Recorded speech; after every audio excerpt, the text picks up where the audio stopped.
Here with Ian Sanderson, head coach, Tacoma Community College. Coach of the year. Big Ian, coach of the year. How's it going? Good, man. Thanks for having me on. Yeah, buddy. Yeah, buddy. Little background on Ian here. I had to write it down because you got a lot going on. So head coach, Tacoma Community College was your first year. You guys went 20-4. Is that correct? In division, we went In division. 38-9, I think, overall. Sweet. Made it to the big dance. Made it to the championship game. Yeah. Yep. Fell, just ran into some good pitching. Yeah, happens. You were at Oakland University. You were the pitching coach there. Correct. D1 baseball. Lower Columbia, there for a few years. Got a couple rings there. Yep. How many rings you get there? 3. It's a good program, dude. West Coast League, summer ball, manager of the Wenatchee Apple Sox, pitching coach with the Victoria Harbor Cats. That's where we know each other from. Yeah. Gresham, back in the day. Yeah, now the Portland Pickles. Oh, okay. Portland Pickles, yeah. And Fort Mac back in the day, too. Yeah, spent a summer up in the middle of nowhere. Yeah, middle of nowhere where everything's crazy expensive. It wasn't back then because they just had the fire that had ran through the town. Oh. Everything was being rebuilt and everybody was trying to make things cheaper and get people into town to help boom the economy again. So with all that, I mean, and also I think the most important part here of your resume is you're a native of Shelton, Washington, with with the best tacos we've ever had. Yep. Do you want to give that taco place a plug? Las Palmas Taqueria, downtown Shelton. Dude, those things are unreal. Yep. We got to roll through on our way home from, where were we? Corvallis. We stopped in Shelton to get your car, right? Yeah, because I didn't want to go back up to Victoria to drive right back down, and so got dropped off, and we had some tacos, and after that was like walking into somebody's living room and eating the best tacos of my life. They've upgraded it a little bit. My wife and I went back there probably a month ago, and they've done some upgrades, so it looks like grandma's house now versus just beat up basement. I mean, you were going to have them cater your wedding. There was talk of that, right? There was. We were going to, but then when COVID hit, they kind of got shut down on their permits to be able to do stuff outside of their restaurant. So we just weren't able to do it.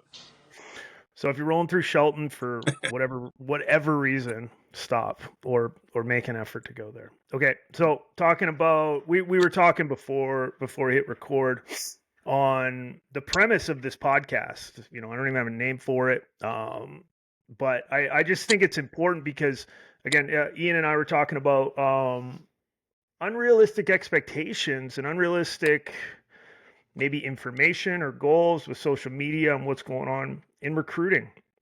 And I'm up here in Canada. And one thing I've seen more than anything is, you're talking to a 14, 15-year-old. I work with a lot of athletes in mental performance. So I want to start talking about recruiting because we want an end goal. We want to reverse engineer something. And when I ask what their goal is, it's always Vanderbilt or University of Texas or LSU. And those are great goals. Those are phenomenal goals, but are they realistic? And, for me, I was like, okay, that's probably a Canadian thing, because we just don't really know what's going on over here. But you're saying it's everywhere. Yeah, I think, in my opinion, I think there's a couple of reasons that there are some unrealistic expectations of baseball players right now. One, social media plays a big factor into that. When you and I were younger, there was no social media, so we just would tell people, hey, we're going to play college baseball. And it didn't matter if it was junior college, NAIA, Division III, Division II, Division I. Nobody cared. Everybody was just impressed that you got to play college baseball. These kids today have hundreds, if not thousands, of people following them on social media platforms, and they want to be able to put that out there that they're going to play at, Vanderbilt or Texas. And is it the right move? So that's like it's a social media flex, right? Everything's optics now, right? Yeah, and that's a tough one that kids have to manage how to deal with. It's, like I said, when you and I were younger, there was no social media. So if you got embarrassed because of, your buddy was going to play at Vanderbilt and you're going to play at, a junior college in the middle of nowhere, Mm-hmm. you weren't embarrassed by that. Yeah. Now kids feel embarrassed by that because of the social media, the online presence of other people. Then I think other factors is there's so many pop-up programs down here that are trying to get a name built for themselves, and they're telling kids, go to these Division I schools. It helps our program. It helps us. What do you mean pop-up programs? So, summer programs, select programs, Oh, prep yeah. programs. Travel ball stuff. Yeah. Yeah. Which anymore, you're not really traveling. Mm-hmm. You're playing the same teams in the same area. And people are looking at it as trying to build a business off of a young man's decision. Mm-hmm. And they're not really taking that young man's future into consideration. Yeah. Um, So they're just looking at it as a resume piece. They're just putting names on a board. Hey, here's the names. Place this many. Place that. Place this. Place that. I mean, I'm not gonna say I was guilty of it, but I had that mindset for a while. Like I got to move guys to do business here. no, I think moving guys is the right thing, but moving guys to the right place Yeah. is the bigger thing. Yeah. I think every baseball player's goal should be Division One. I think Mm-hmm. it should be a Division One goal. And then you have to realize where you're at in that present time and what the landscape of recruiting is too at the Division One level. Well, I mean, I think what the NCAA did in April is phenomenal for this. With gassing, the ability for any communication basically before your junior year, because you had middle school kids, freshmen, verbally committing to D1 schools, and was it even real half the time? Like what? No, it's not. I mean, you look at what the transfer portal is doing right now. How many thousands of players are in the transfer portal right now? Last time that I looked, which was Monday morning, Mm-hmm. 4,200 kids in the transfer portal, That's insane. and about 1,800 were Division One players, and then the Yeah. rest were Division Two and Division Three. There's only 302 Division One baseball programs in the United States. Mm-hmm. Those numbers aren't quite adding up. As a high school kid, how am I going to get there? Yeah. How am I going to get there? So now you have to be one of the top 200 players, maybe 300 players in the country down here to be at Division One and possibly be in the top 100 as a freshman to get a chance to play your first year down there. And you're talking coming out of high school, and Yeah, this is, because you go, we run into it here as a junior college. Like, hey, we're trying to move guys on that have had 2 years of college experience, and they'll even say like, hey, man, we're going to see what the portal does here for a couple of yeah, days, yeah. because they can choose a kid who is 18, 19 years old, or they can go get somebody that's 20, 21 Mm-hmm. that's a grown man who's been through it, and they don't have to quite teach as much. Gotcha. They don't have to teach them how to be a college player. Yeah, it's how does this affect how you recruit? Does it affect how you recruit? Does it help you? Not right now, no, Yeah. because of the mindset of kids wanting to be Division One and people telling them they're a Division One player is actually, for the most part, I think slowed our process down. Like, there's some young arms that are really talented, and we all know at Division One, the velocity wins. Velocity is going to get you places. Now, I think both of these, young men that I'm specifically talking about, We talked about that. We had this conversation last week. Yeah. I think they're great pitchers, and I think Mm-hmm. they are going to be Division One guys. Mm-hmm. They're not ready yet. They're just not ready. But somebody has told them they should wait to commit because something might come down the pipeline. Who do you think is in their ear? Is there something common that's happening right now with people in the ear? Is there with advisors or people like that? I think there's too much talking into the ear. I think it's you have there's a lot of programs down here that are, select or summer programs, whatever you want to call them, that do a really good job. Hey, I don't think you're ready for Division One yet. Go to this place. It's the right fit for you to get you ready for Division One. That's humbling. I don't think a lot of kids want to hear that. No, and they don't, and that's part of it is, hey, you're not ready. Yeah. And there's a mental side too that you talk about the mental side of things. There's a mental side of Division One baseball that high school kids have a tough time handling as a whole.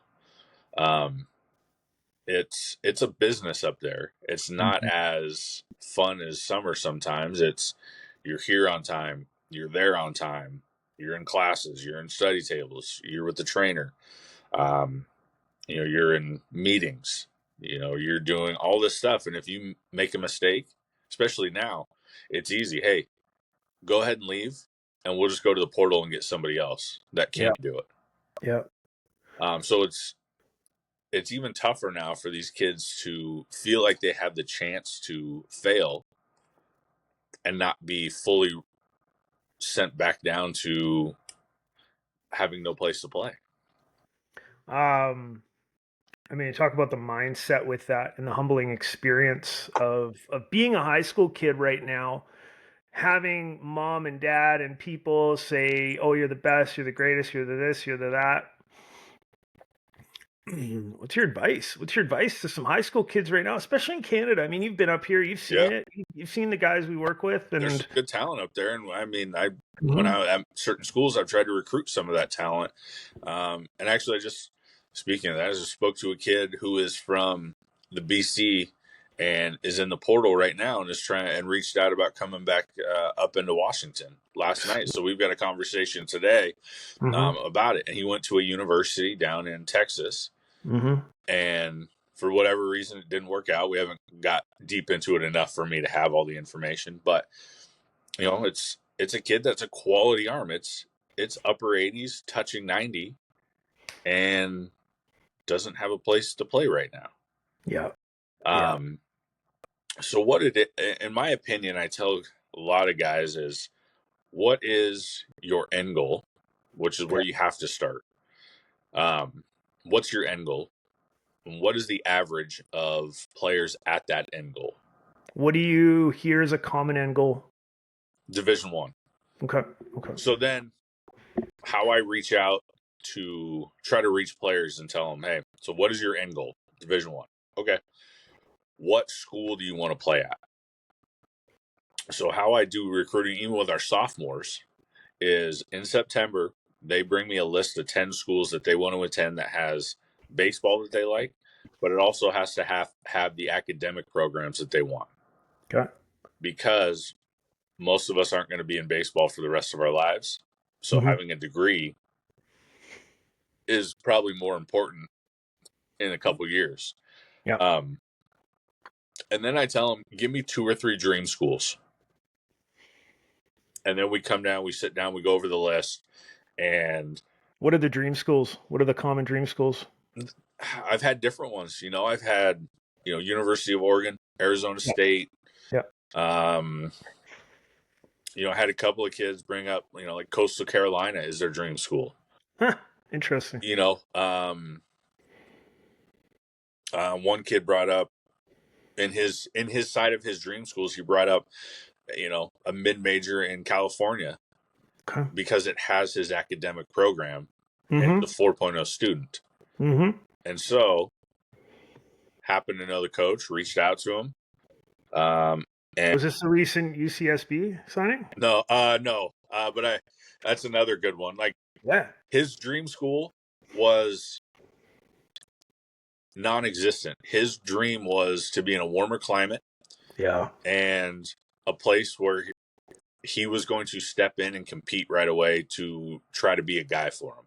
Sweet. Um, and UCSB is considered a mid-major, but they're a Mhm. top 15 program in the country consistently.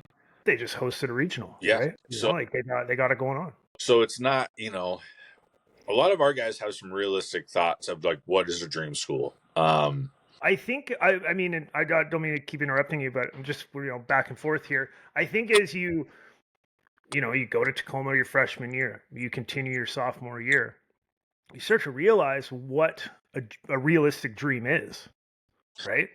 Yeah, we had a pitcher here who was injured last year, comes back and didn't throw in the fall because he was rehabbing. So we kind of were kind of a little cautious with him because, being the new guy as the head coach, I didn't quite know what he was, but I'd heard stories. And so we get into the process of recruiting for him, and he's getting some love. He's getting some love, and then he finally comes to me and he goes, "Coach, I've got to make a decision within a week for these two opportunities that the scholarships have been given to me." Mm-hmm. He goes, "I'd like to take one shot at my dream school." And I said, "Okay,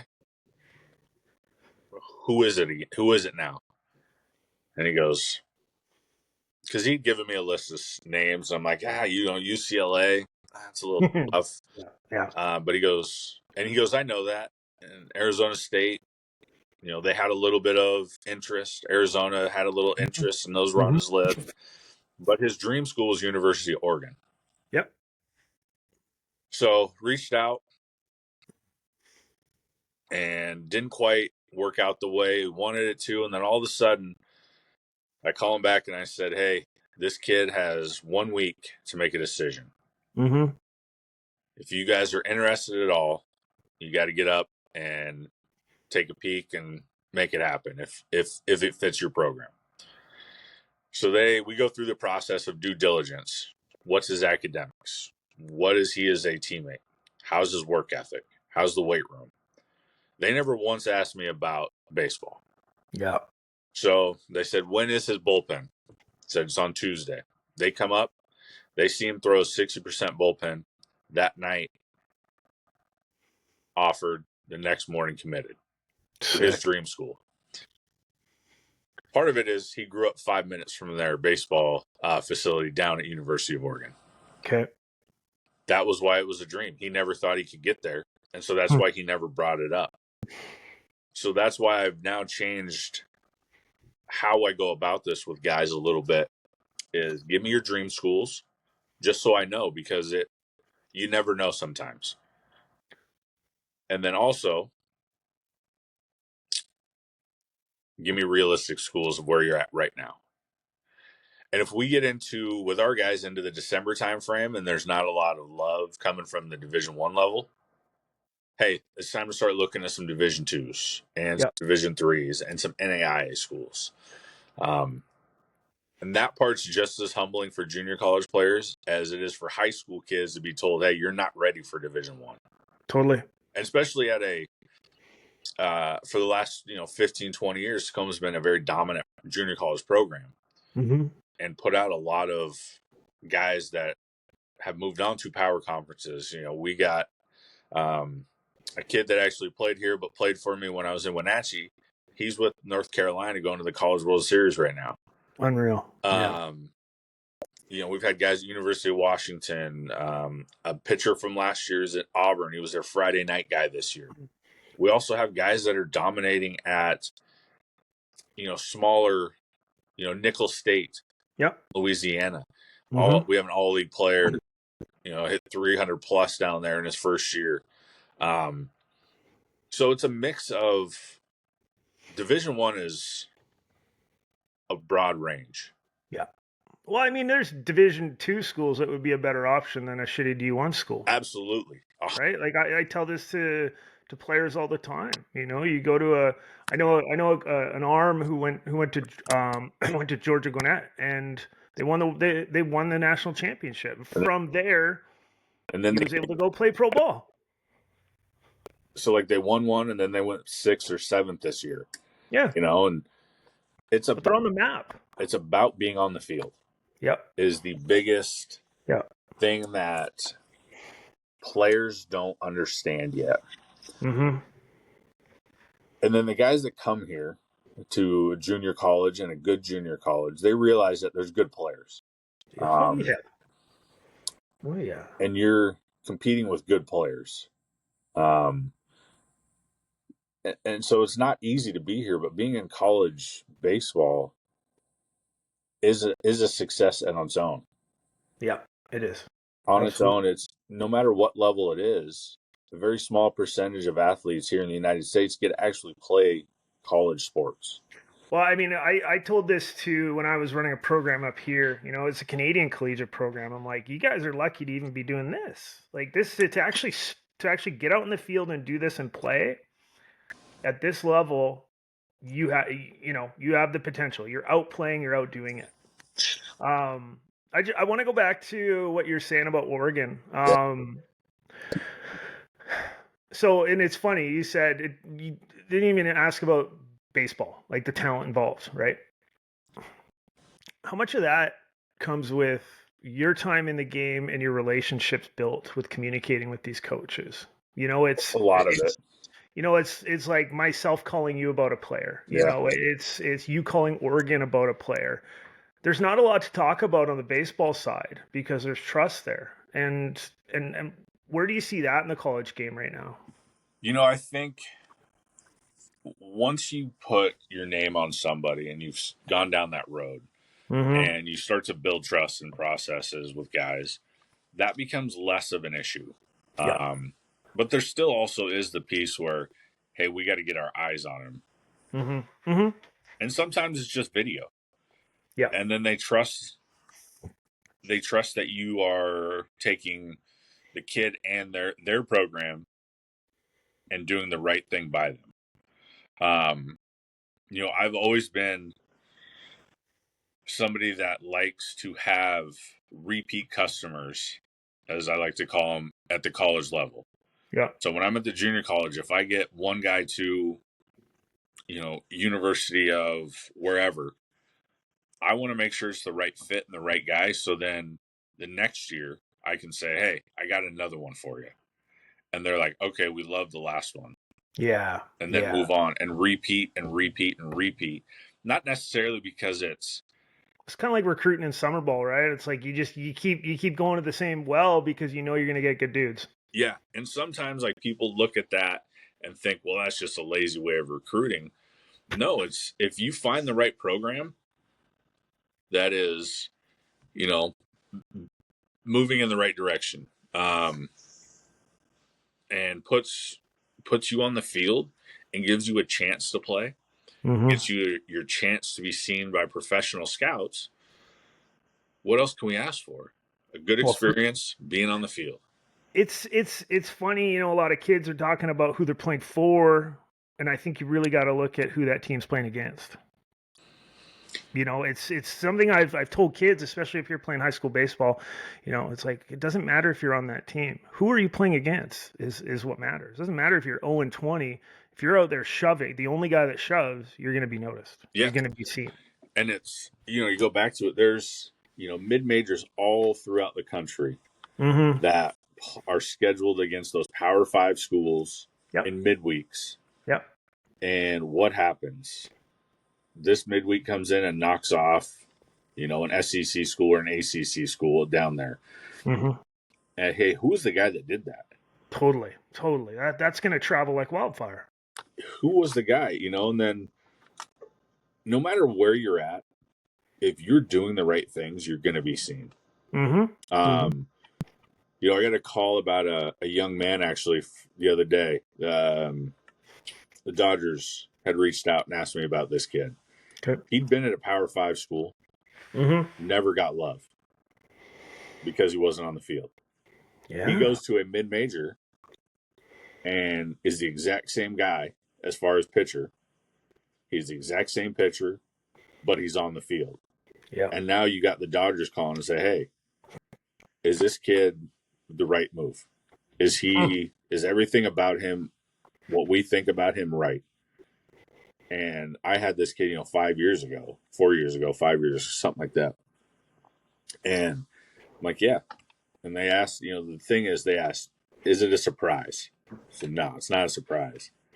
It's he just needed to be at a place where he was on the field. Yep. Yep. Well, that's huge. I mean, and that should be part of the realistic goal, the part of the realistic mindset for high school players is where am I going to play? I had the chance to go to University of Washington, but I picked Grayson County College in Texas because I was going to start. Tim Tadlock was my coach. He's like, hey, you're gonna start. You're gonna be middle of the lineup. We're a new program. You're gonna start, and it was great. Yeah, and it's there was a young man that was with us and had a choice to go to a team that was in a regional this year, Mm-hmm. and a team that is fairly new at the Division I level and kind of building a program, and chose to go build for two reasons. One, he said the challenge was interesting to him and fun, sounded fun. And also, it was, I'm going to get seen, and these coaches have given me everything that I need to be successful before I even step on campus. Cool. And so he took that opportunity, and we'll see. I mean, you always got to take a little bit of that hindsight's 2020 after it all happens and works out. Mm-hmm. Mm-hmm. But his thought process was great. His thought process was, I'm going to get on the field and I want to build something. Yeah. And it's kind of, again, you go back to some humbling comments to kids is, do you want to be 35 on a 35-man roster, or do you want to be 1 through 5 on a roster? Yeah. Yep. I just think, I just really think the education and advice from people is what's hurting that. Everybody wants the best for somebody because they have ulterior motives. Yeah. When you have, it serves us a good purpose to move guys on. Mm-hmm. There's no question about that at the junior college level. Of course. It helps us, but course. also making sure our guys are playing like a guy that was all conference this year in the Division I level. He's all conference because he played every day. Yeah. Is being the guy that gets 2 extra t-shirts, an extra pair of shoes, and not playing. Yeah. So finding the right fit. We were lucky enough to have, it's good for the social media, all that stuff. A good group of guys that were Division I athletes this year. Yeah. And that doesn't happen every year. Mm-hmm. This year is kind of a, I don't want to say an anomaly, but it's not all the time that you have 5 to 8 Division I players on your junior college roster out of 5 to 8 sophomores. I want to just not kind of change gears here, but I want to, because we're talking about recruiting. Yeah. Where are you finding guys? Where are you looking for guys? And the reason I ask this is because there's a lot of money being spent by families to fly around to showcases, to do 8 PBR events, to go to a perfect game event, to, PNW, area code, all this stuff, Canes travel ball. Where are you seeing guys, and any advice on any of this? I understand PBR, I understand perfect game. Like, I understand that there's a place where their numbers sit online, basically, and you're ranked based on numbers. But what's your opinion on that? I think I see guys all over the place. Honestly, I see. Yeah. But do you look sorry? Do you look at PBR? Do you look at perfect game, or do you look at it as a reference after you hear or see somebody? For us in the Northwest, PBR is more prevalent, and Baseball Northwest is more prevalent than perfect game, because we have to kind of stay inside of our area. That's where our bread and butter is. Mm-hmm. It's going to be in the Washington, Oregon areas. Idaho a little bit is where a lot of our guys are from. So PBR and Baseball Northwest are the biggest ones here. Okay. So for me, it's when we start that next class, I will go through and look at the top 100 PBR and then the top out of the Baseball Northwest and pick out the positions we need. And then I'll put them on a list and say, hey, if these guys think that he's this high and he's uncommitted, then we need to go see it. Then we'll go see it, and then we'll go back and look at all the numbers that go with it after to see if they match with, if it's a pitcher, we take our radar gun, is, are they saying on those sites that he's, 86 to 88 and we have him 87 to 88? Perfect. Then I have a little more trust in that.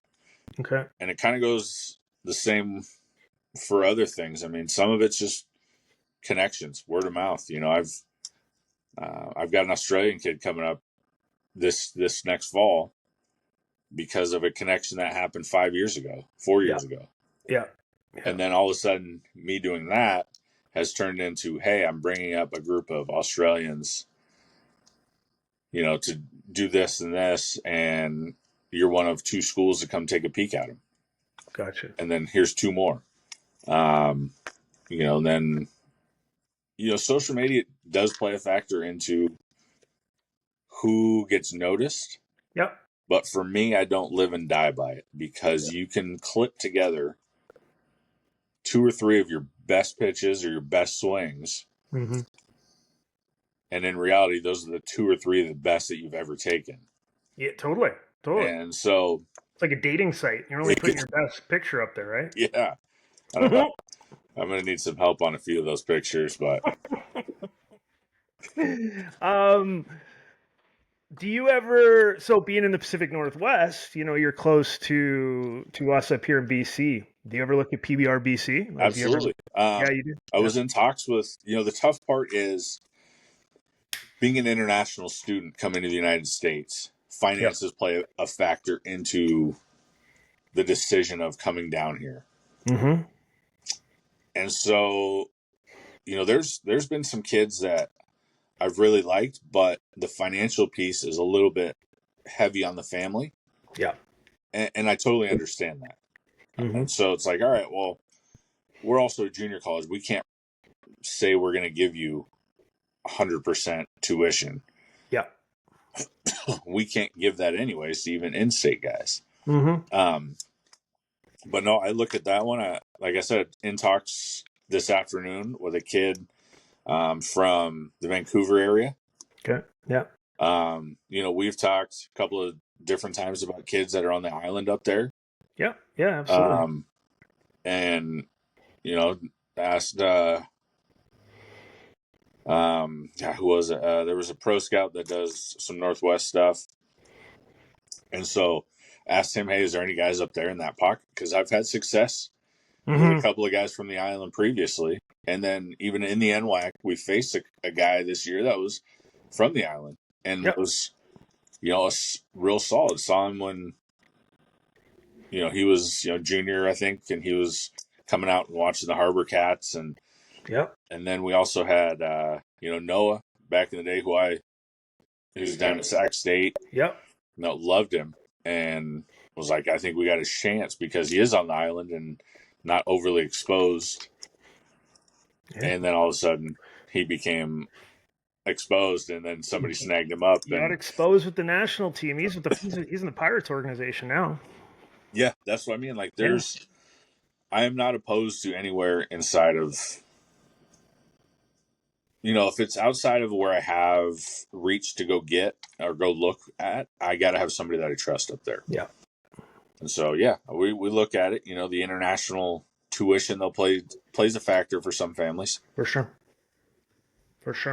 Cool. What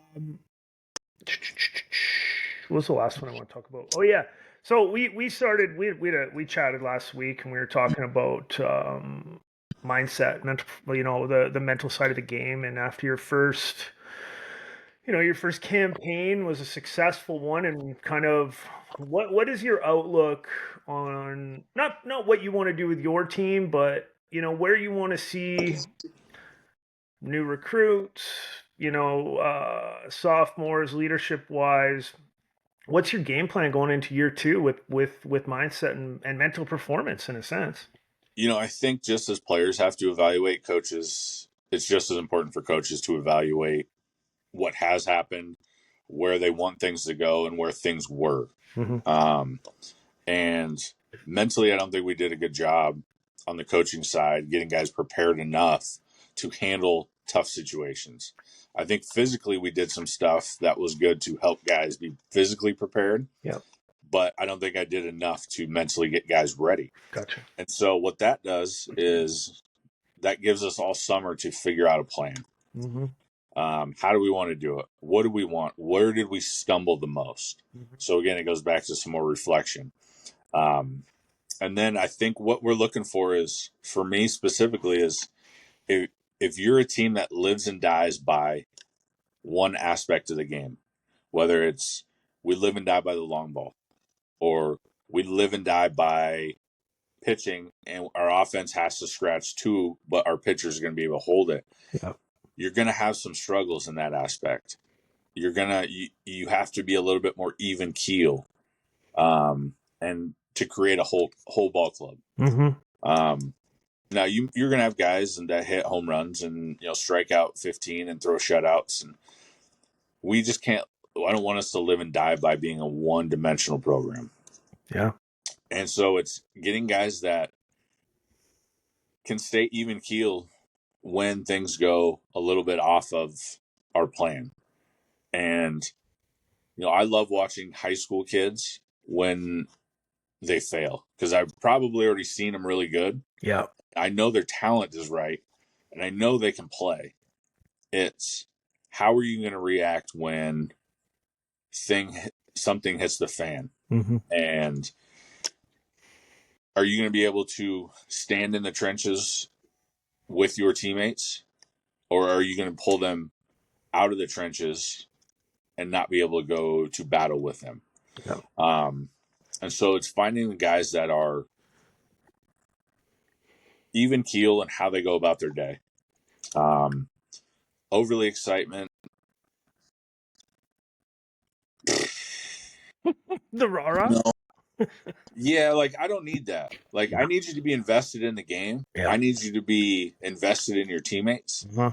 I don't need you to be a cheerleader. No. I also don't like guys that worry too much about outside entities. Yeah. What's the weather going to be like today? Mm-hmm. Are we going to be able to play or not? What's the other team wearing? What does the other team do?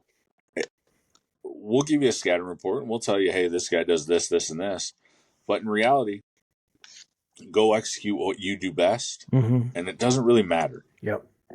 So there's a guy that I worked with a couple years ago who's still in college baseball that said, you're not here to be a sports reporter. You're not here to be an announcer. You're not here to be a weatherman. You're not here to coach. You're here to be a ball player. Okay. I like that. So go be a ball player and understand that when coaches get on you, it's okay. When coach quits talking to you, that's when things are not okay. Yes, sir. It's like a term of endearment in a sense. It's like you and I chirping each other. If we don't, there's something up. Yeah, when coaches stop talking to you, that means they've gotten to the point where they are done wasting their effort and time or breath on you, and now they worry about somebody else. Mm-hmm. That is the guy that can handle that backside getting chewed a little bit, but then also go perform, but also doesn't need you to rah pick him up all the time. Yeah, absolutely. As you mentioned, Shelton, it's a small logger town, blue collar. That's what we want in our players. Yeah. We want the guy that he can play with ripped pants and doesn't even bring it up and just says, okay, I'm good to go. And this is a hard part of what we're dealing with right now, is everybody's more worried about their oven mitt in their back pocket than actually producing. Which, yeah, don't get me started on all the pads, and I don't understand half of them anymore. I hear you. It But sucks to be a space coach these days, that's for sure. You also get guys that don't wear sliding shorts or cups, but they have all the pads. I'm going, you're missing two of the most essential things that you need. Yeah, but you can't see it, so who cares? Yeah, yeah. I mean, there's, and that's part of it. I can see your blood pressure rising right now. But that's part of it, is being a little bit more of the old school thought process. We have to adjust. We do. What the players are. Yeah. And where they're at. Yeah. And that's one of the things where it's I'm going to poke fun at you if you have to take off. Yep.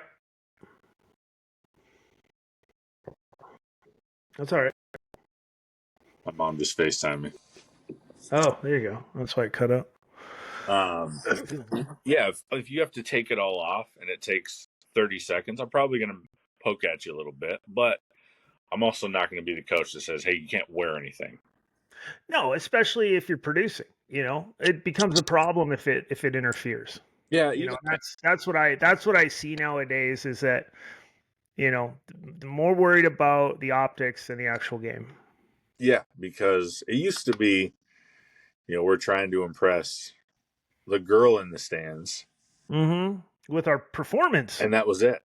Yeah. And now we got to impress everybody on social media and everybody around and all that other stuff that goes into it. And I just, social media is a double-edged sword.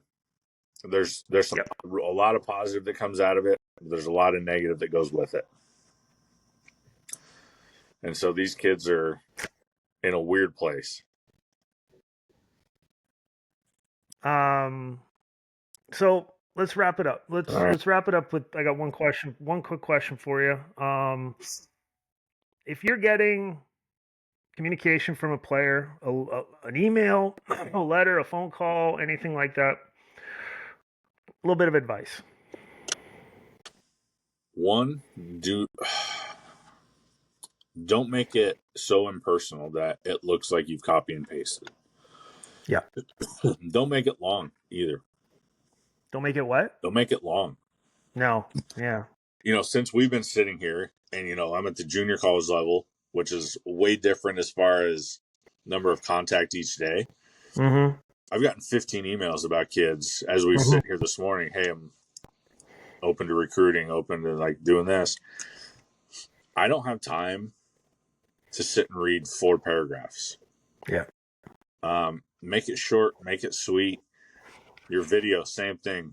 Short, sweet. Should they put some sweet music in with it? No. Because if you get a coach that is, let's say a big country guy, big country music guy, and you drop in some kind of, hip hop, rap, current music, something that they just don't really do in their program, it might turn them off right away. And it's like, all right, I'm good. I'm done. Cool. Yeah. Make sure that you have the coach's name correct. And I don't necessarily need. The one thing I'm seeing now, which I don't quite understand, is like a resume. They're putting a resume attached to emails. I don't need all of that. That's part of what I use to get to know you in the recruiting process. You're taking out some of the personal connection we need in recruiting by putting everything on a piece of paper. So you want to have interactions with the coach. You want to have phone calls, text messages. There's a kid, just the other night, talked about, how his outing went and all this stuff, and then said he was going to go eat some dinner. And I asked, what did mom make for dinner? And he said, my favorite dinner, which is spaghetti and meatballs that she makes all from scratch. So getting to know players personally is more important than seeing you writing that on a piece of paper or an email. So if you're short and sweet and you produce on the field, then you get a chance to connect with the coach. And that's where you find out, is this a guy I can play for or not? Not through an email, not through a text, not through, What about video? How long should it be? Like in my experience in recruiting and when I got video, I really only needed to see the first 10 seconds to know if I was interested or not. Even 5 seconds, just basically how they move. 30 seconds max for me. Yeah. Is now if you're a two-way, then it's a little bit longer because you pitch and stuff. And but if you're an offensive guy, give me some swings, give me a few at your position to see how you can move. Yeah. And if you're a pitcher, let's see some pitches. Yeah. Make sure as a pitcher that you put the catcher inside of the frame so we can see if it is in the zone, around the zone, or 100% miss. Yeah. Because some of the prettiest mechanics doesn't equal strikes. I mean, that was, it was I just remember that in summer ball recruiting was, hey, I got a guy here, he's, mid 90s, a great kid, blah, blah, blah, blah, blah. And like, yeah, but it looks like he walks everybody. It doesn't, we need to see this. We need to see that. So with that being said, do you ever want to see numbers? Do you want to see high school numbers? Do you want them to attach some links or what? Numbers are tough because who's doing them? Yeah. Is it Ron on Game Changer that gets to make the decision on things? Or is it an impartial, like, inflated number? Does exit velo matter to you? Not really. No. Bat speed plays more for me than exit velocity. Because, at Tacoma, we're a wood bat league. So you're going to have, we have a guy right now who's in the recruiting process for moving on. One of the schools that got on him saw him in 4 games. He had 6 balls that were over 100 miles an hour off the bat. Mm-hmm. And he said he didn't even notice that until he went back and checked his notes, because all his notes said was the bat speed is high level. High bat speed creates, with solid contact, creates exit velocity. Mm-hmm. I don't necessarily care what the exit velocity is off a tee. No. I don't. And, I might get, some people might disagree with that, and that's fine. For me, it just doesn't play as much. You want to see game film, yeah? Yeah, more game film, and it's tough when you have, like, the Game Changer film. Yeah, I know. Where it's so far out, you can't see anything. I also like having, with the Game Changer film, I can also take a stopwatch and see how long it takes to get to first base. Oh, the first base stopwatch. Is that a lot? That's a lost art. I mean, I still use it to see 2 things. One, we can kind of guess what your run time is going to be. Mm-hmm. 2, and I'll do it multiple times to see if you're going 100% effort or if you back off. You and I always had the stopwatch competition on Pops. Yeah. You were always off. I was always right. That's because it was a Canadian stopwatch. That's right. That's metric. Yeah. Metric. I didn't have, when you would throw them, though, we didn't have the hourglass. Oh. All right. It's time to wrap it up. This is going to go south real quick. I know that. Okay. Thanks, buddy. I appreciate your time, and I appreciate you doing this. This is fun. Absolutely. And, yeah, that's it, dude. Go get them. Enjoy your boxes behind you. Well, it's just preparing for next year already, man. Okay, good. You got your T-shirts ready to roll, ready to hand out? Fall stuff is in the process. What do you guys give out? What do you guys give out in the fall? This year is going to be different than last year. Last year, it was a late hire, and not sure what I was doing at first. Mm-hmm. First time collegiate head coach. Yeah. So this year we're going to go shorts. Their fall practice top, which might be 2 fall practice tops, depending on a few things. And 2 hats and a fleece. And cool. In the wintertime, they'll get sweatshirts, sweats, another game hat, some turf shoes,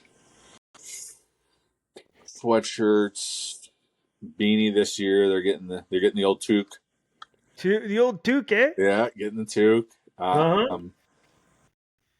And might have a few other things for them. Cool. That's nice. That's real good. Better than when I played. Yeah, I mean, also we are sponsored by Adidas too, so most of the stuff we get is Adidas. Beautiful. Which helps, makes stuff a little bit nicer. And you're a winner, so trying.